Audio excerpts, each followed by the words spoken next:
Hi my friend, it's Pat Sloan here with my daily video, and today our topic is to count them. I know, do you get scared when I give you the topic that says count them? What are you going to count? So in order to get ready for our UFO busting later this month, you need to count your UFOs, or count what you want to work on. You need to figure it out, get your plan going. At least I do. And so this is more for me than for you, maybe. Maybe you don't want to, you just want to be random. You can do that too. Just jump in and pick something and finish it.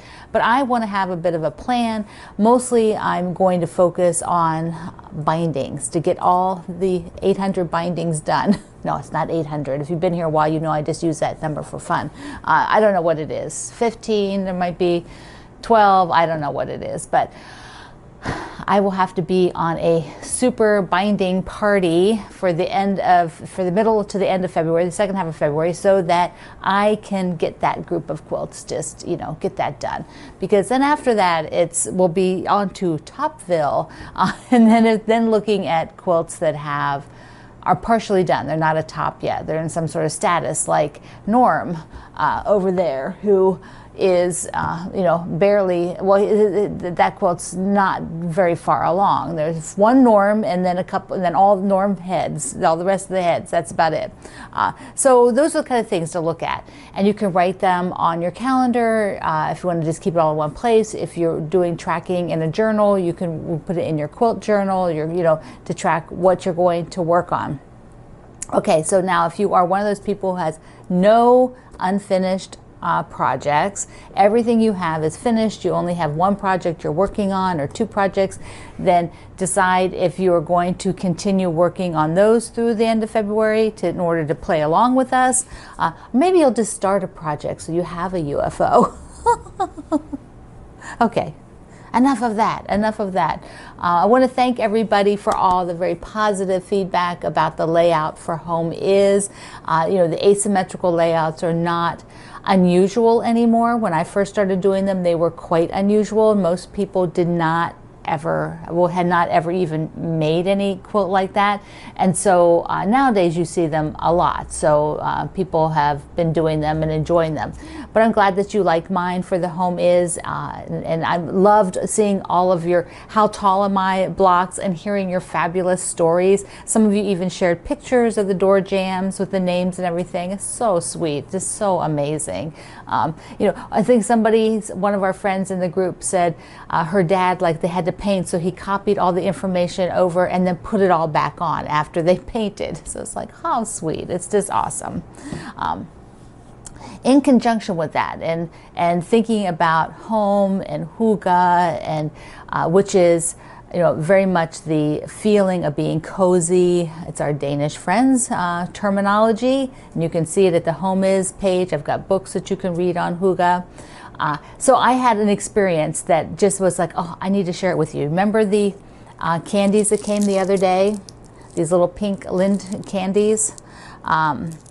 When I opened them, they're actually white chocolate. Yes, I know you purists out there are going to say, no, white chocolate's not chocolate, but it is. It is to me. It's white chocolate, and it's strawberry pink.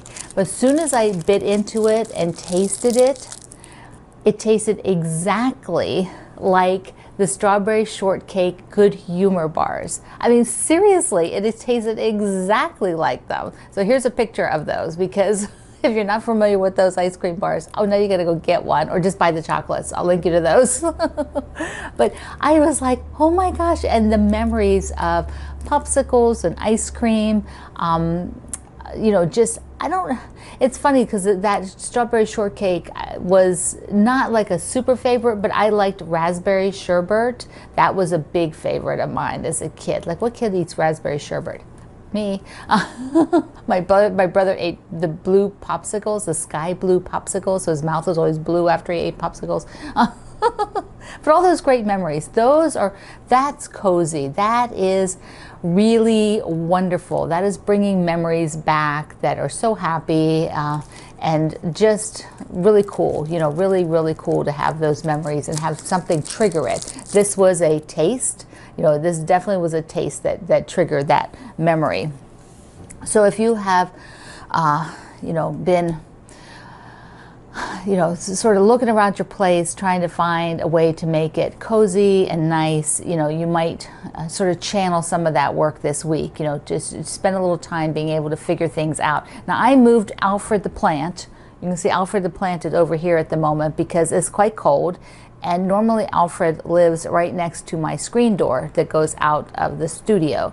And so I decided that it might be just a little chilly for Alfred on the floor by the window, since he's more, this is an alloy plant, so I think it, you know, it's the only plant I have at the moment.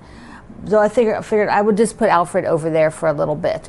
And plus I get to look at him, because when he's on the floor, I only see him when I walk around that end. Here, it's like my desk is over there, so I will see him more. So that's why Alfred's sitting there today. Now, I had some questions on did I get any answers on my cross stitch question, the Q-snap question? So yes, I did. So let me show you. Here I am with the Q-snap project.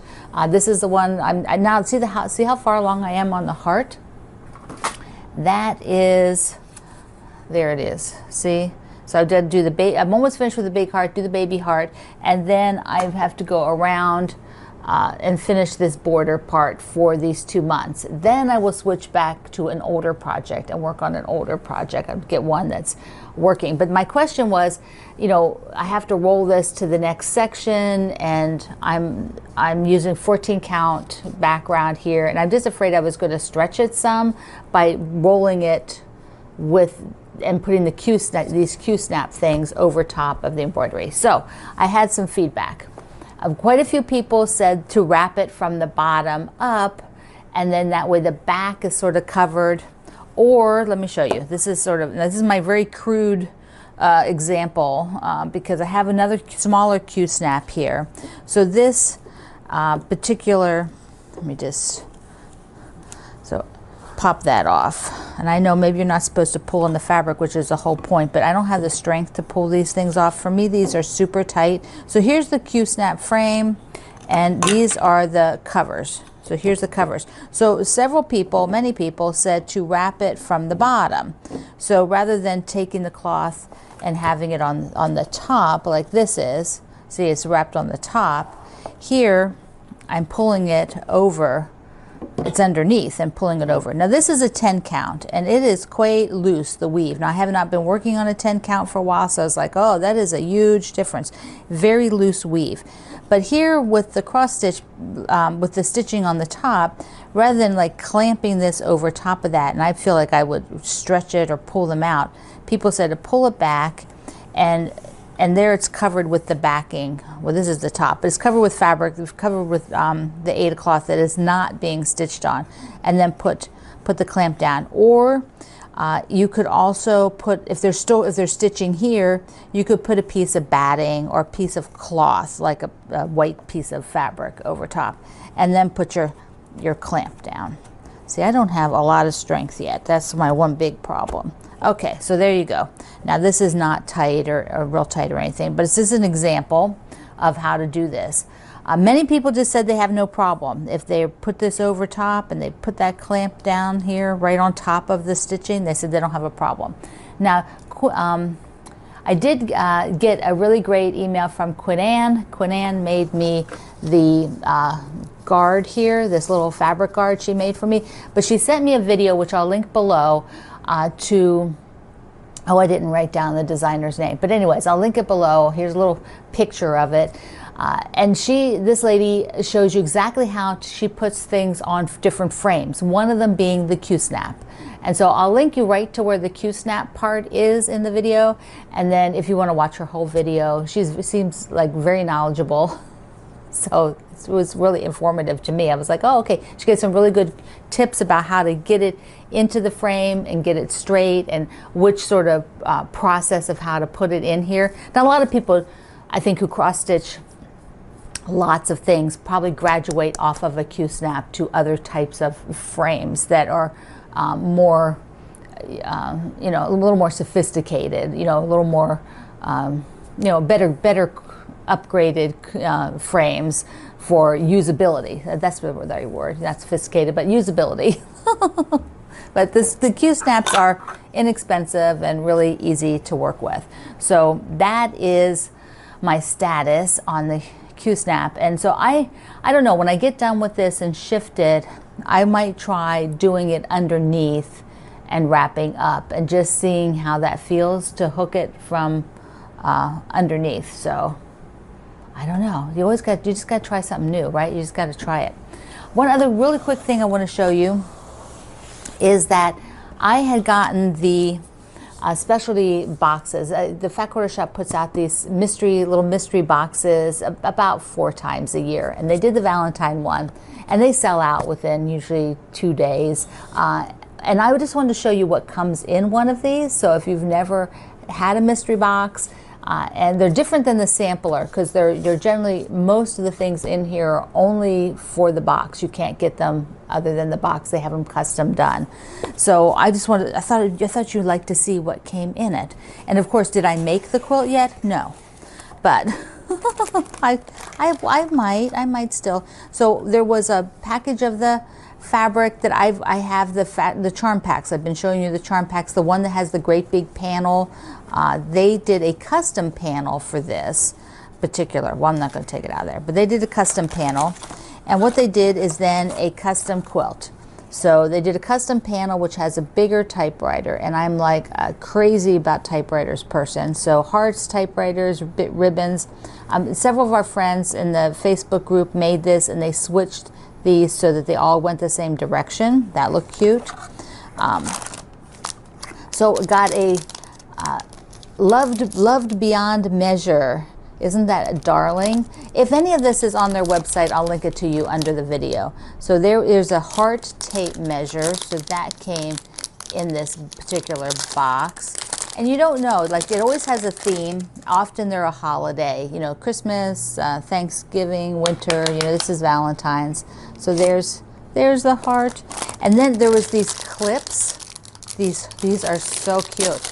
I got to start using them. You see, I've had this for a while, and I just have not opened it. So, and you peeked once. So there's the little clips, the little heart clips. There we go. Ta-da! I like those.